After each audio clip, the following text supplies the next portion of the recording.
کاش اس شخص میں یہ کمزوریاں نہ ہوتی.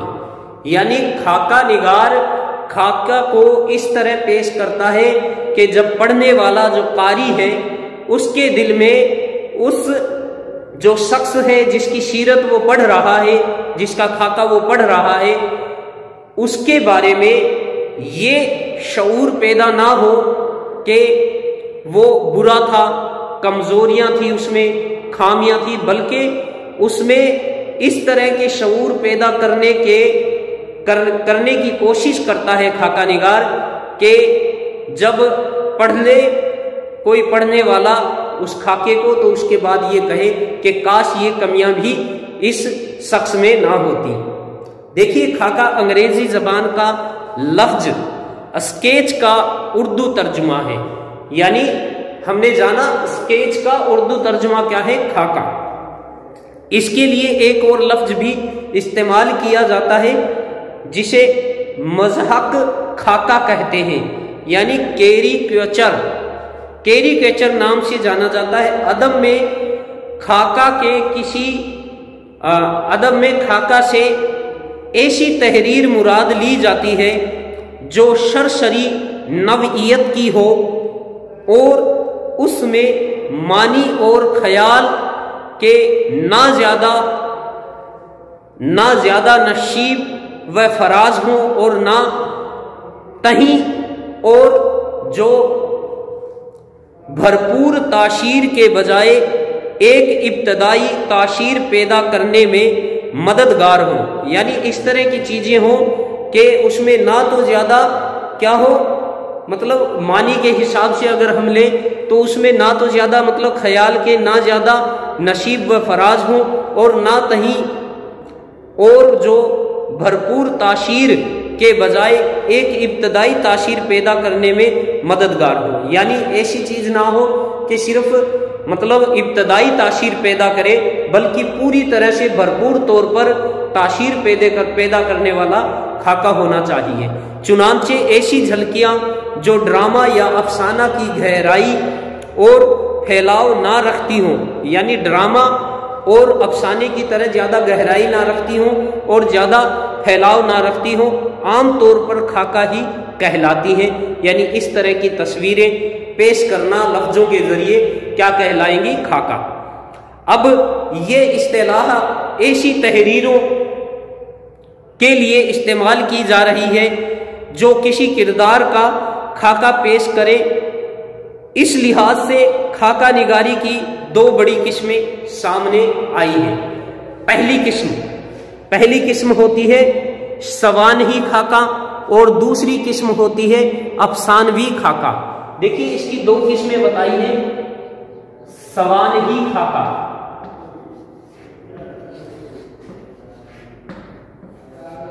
اور دوسرا ہے افسانوی خاکہ. چلیے جانتے ہیں دونوں خاکوں کے بارے میں کون کون سے خاکے ہوتے ہیں. دیکھیے اس کی پہلی قسم ہے سوانحی خاکہ. یعنی سوانحی خاکہ جو کسی حقیقی شخصیت کے بعض پہلوؤں کو ابھارتے ہیں. یعنی سوانحی خاکہ سے ہم نے مراد لیا یعنی کسی انسان کسی شخص کی اصل زندگی کی تصویر کشی جس میں ہو رہی ہو وہ کیا کہلائے گا؟ سوانحی خاکہ. اب دیکھیے اگلا ہے افسانوی خاکہ. افسانوی خاکہ سے کیا مراد ہے؟ چلیے جانتے ہیں. یہ خاکے کسی فرضی کردار کی خصوصی کیفیت کو واضح کرتے ہیں. یعنی کسی فرضی کردار سے مراد ہے جیسے افسانے ہم پڑھتے ہیں، افسانوں میں دلکشی پیش کر دی جاتی ہے لیکن کوئی نہ کوئی میسج ضرور دیں گے. یہ خاکے بھی کوئی نہ کوئی کسی شخص کی اچھی یا کمزور یا کمی کو پیش کرتے ہیں جو ایک انسان میں ہوتی ہے. ہاں یہ ضرور کہہ سکتے ہیں کہ داستانوں کی طرح ان میں زیادہ تر مطلب مافوق الفکری کردار پیش نہیں کیے جاتے. ایسے کردار ہوں گے جو ہماری زندگی کے سے تعلقات رکھتے ہوں یا اس طرح کے ان کے واقعات ہوتے ہیں جو زندگی سے ملتے جلتے ہوں، انسانی زندگی سے تعلقات رکھتے ہوں. یہ دونوں قسم کے خاکے کسی کردار کا تعارف چند امتیازی خصوصیات سے پیدا کرتے ہیں اور اس کے لیے ایک غیر رسمی رویہ اختیار کرتے ہیں۔ دیکھیے خاکہ نہ سیرت نگاری ہے نہ سوانح عمری۔ دیکھیے انہوں نے ایک بات بیان کی ہے کہ خاکہ نہ سیرت نگاری ہے اور نہ ہی سوانح نگاری ہے۔ آگے لکھتے ہیں کہ یہ کسی دل آویز شخصیت کی، یعنی کوئی ایسی شخصیت جو دلکش شخصیت ہو، دل آویز ہو، دل کو لبھانے والی شخصیت ہو، اس کی دھندلی تصویر ہے۔ اس میں اس کی زندگی کے اہم واقعات کی گنجائش ہے، نہ خاص تاریخوں کی اور نہ زیادہ تفصیل کی، یعنی صرف اس میں کسی شخص کے زندگی کے اہم واقعات کی گنجائش ہوتی ہے، نہ تو اس میں کنی خاص تاریخوں کی گنجائش رکھنی چاہیے یا پیش کرنی چاہیے، اور نہ ہی زیادہ تفصیل کی اس میں ضرورت ہوتی ہے۔ مصنف نے کسی شخصیت میں کچھ قابل ذکر خصوصیات دیکھی ہو اور وہ انہیں دلچسپ انداز میں بیان کر دے تو یہی خاکہ کہلاتا ہے۔ چلیے خاکہ نگاری کی صنفی خصوصیات پر چرچا کرتے ہیں۔ خاکہ نگاری کی صنفی خصوصیات کیا ہیں؟ خاکہ نگاری کی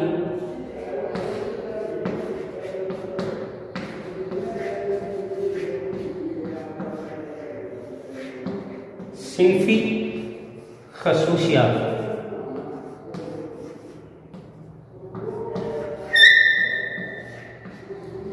صنفی خصوصیات دیکھیے،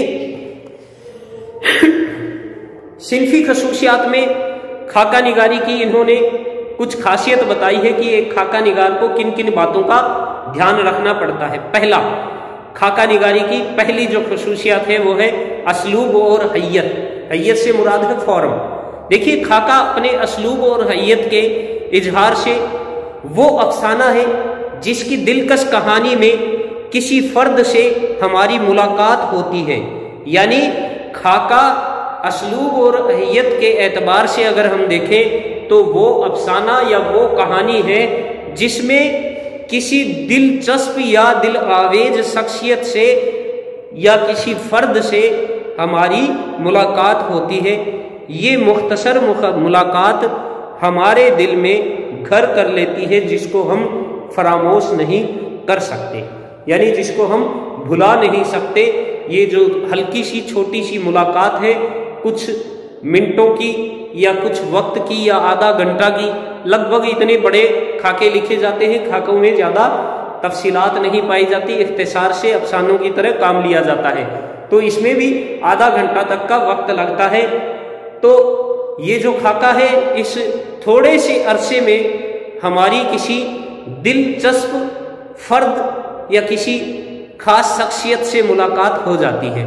تو یہ اسلوب اور حیت کے اعتبار سے خاکہ ہمیں اس طرح سے ملاقات کرواتا ہے اس شخصیت سے کہ مطلب ہم اس کو بھلا نہیں پاتے ہیں۔ اگلا اس کا آرٹ اور فن۔ خاکہ نگاری آرٹ اور فن ہے۔ اس صنف میں خاکہ نگار کسی شخصیت کو ابھارتا ہے، یعنی یہ ایک آرٹ ہے، یہ ایک کلا ہے، یہ ایک ایسا فن ہے جس میں خاکہ نگار لکھنے والا کسی شخص کی شخصیت کو ابھارتا ہے۔ وہ اس کے حالات زندگی کو ہی قلم بند نہیں کرتا، یعنی اس کی صرف حالات زندگی ہی پیش نہیں کرتا، بلکہ کسی فرد کی، کسی شخصیت کی سیرت گیری کرتا ہے جس کے چہرے سے انفرادیت کے نقوش ابھرتے ہیں۔ لہذا خاکہ نگاری ایک ایسا فن ہے جس سے صنفی ادب میں خاکہ نگار اپنے قلم کی مدد سے کئی شخصیتوں یا کئی حیثیتوں کو بے نقاب کرتا ہے، یعنی ایسی حیثیتیں جو نقاب میں ہیں، جو پوشیدہ ہیں، ان کو سب کے سامنے اجاگر کر دیتا ہے، بے نقاب کر دیتا ہے۔ اگلا ہے مزاح نگاری، یعنی اس میں مزاح نگاری کا ہونا بھی ضروری ہے۔ دیکھیے خاکہ میں مزاح ایک اہم خوبی ہے۔ مزاح کے استعمال سے خاکہ میں خیال آفرینی، دلکشی اور لطافت پیدا ہوتی ہے۔ یعنی یہاں بیان کیا ہے اگر مزاح نگاری کی جائے گی خاکہ کے اندر تو اس میں کیا کیا پیدا ہو جاتی ہے؟ خیال آفرینی پیدا ہو جاتی ہے، دلکشی اور لطافت پیدا ہو جاتی ہے، یعنی مزیدار بن جاتا ہے ایک خاکہ۔ اس لیے خاکے میں لطیف مزاح اور نکتۂ آفرینی کا ہونا ضروری ہے، لیکن خاکہ میں طنز کی گنجائش نہیں ہوتی، طعنوں کی گنجائش نہیں ہوتی، کیونکہ ہجو خاکہ میں بالکل نہیں ہونا چاہیے۔ اگلا مرکہ نگاری۔ اگلا جو اس کا جو خاصیت ہے وہ ہے مرکہ نگاری۔ دیکھیے مرکہ نگاری سے مراد کیا ہے، چلیے جانتے ہیں۔ خاکہ نگاری ایک ایسی ادبی صنف ہے کہ اس میں کسی شخصیت کے نقوش اس طرح سے ابھارے جاتے ہیں کہ ایک جیتی جاگتی تصویر نظر آ جاتی ہے۔ یعنی ہم یوں کہہ سکتے ہیں کہ مرکہ نگاری سے مراد ہے تصویر کشی کا فن۔ یعنی خاکہ ایک کیا ہے؟ تصویر کشی کا فن ہے، یعنی ایک جیتی جاگتی تصویر ہمارے سامنے، قاری کے سامنے پیش کر دی جاتی ہے۔ اس لحاظ سے خاکہ مرکہ نگاری کا حامل نمونہ ہے۔ خاکہ کے ذریعے سے اس شخص کی ایک دلکش اور خوبصورت تصویر پیش نظر ہو جاتی ہے، پیش کر دی جاتی ہے۔ اگلا پانچواں جو اس کی خصوصیت ہے وہ خاصیت ہے سیرت اور شخصیت، یعنی پرسنالٹی۔ پرسنالٹی سے مراد ہے اس میں کسی شخص کی شخصیت کو ابھارا جاتا ہے، اس کی سیرت کو پیش کیا جاتا ہے۔ خاکہ میں کسی کی سیرت و شخصیت کو واضح کرنے کے لیے اس حالات کے نہایت دیانت داری اور سلیقہ مندی سے اجاگر کیے جاتے ہیں۔ یعنی اس کے جو حالات ہیں اس شخص کے، اس کو دیانت داری، ایمانداری کے ساتھ میں اور بڑے ہی سلیقہ مندی کے ساتھ میں پیش کیے جاتے ہیں۔ ایک کامیاب خاکہ نگار اس شخصیت کا نہایت باریکی سے مطالعہ اور مشاہدہ کرتا ہے۔ یعنی ایک اچھا خاکہ نگار ہوگا اس شخص کو پوری طرح سے جانے گا، اس کے بارے میں سمجھے گا، اس پر پورا مطالعہ اور مشاہدہ کرے گا۔ اسی صورت میں کامیاب خاکہ لکھا جا سکتا ہے۔ یعنی اگر کوئی کامیاب خاکہ نگار ہوگا تو اس شخصیت پر پوری طرح سے مطالعہ کرے گا اور اسی صورت میں ایک کامیاب خاکہ لکھا جا سکتا ہے۔ خاکہ ہمیں اس شخصیت سے بالکل قریب کر دیتا ہے، ہمیں ایسا محسوس کرنے پر مجبور کر دیتا ہے کہ ہم اس شخصیت سے ہمدردی کا برتاؤ کریں، اس کی خوبیوں کو اجاگر کریں، اس کی کمزوریوں پر اظہار افسوس کریں۔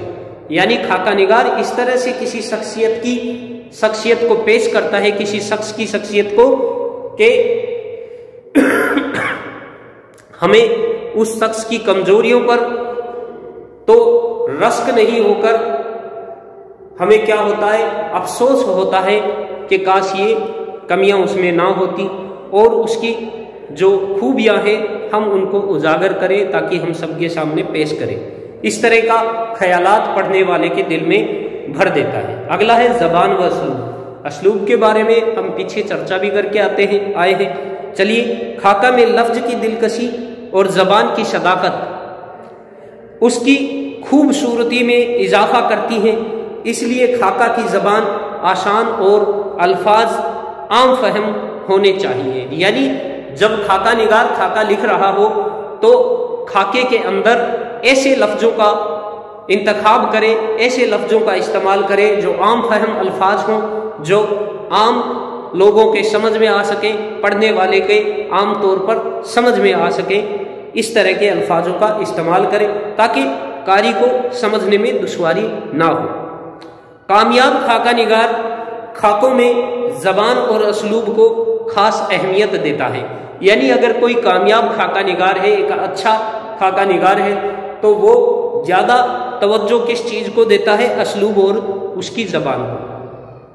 خاکہ کی نثری صنف میں مختصر بیانی سے کام لیا جاتا ہے، کبھی کبھی تو اشاروں اور کنائیوں میں بات کہی جاتی ہے۔ یعنی کبھی کبھی تو اشاروں اور کنائیوں سے ہی بات پیش کر دی جاتی ہے۔ اردو میں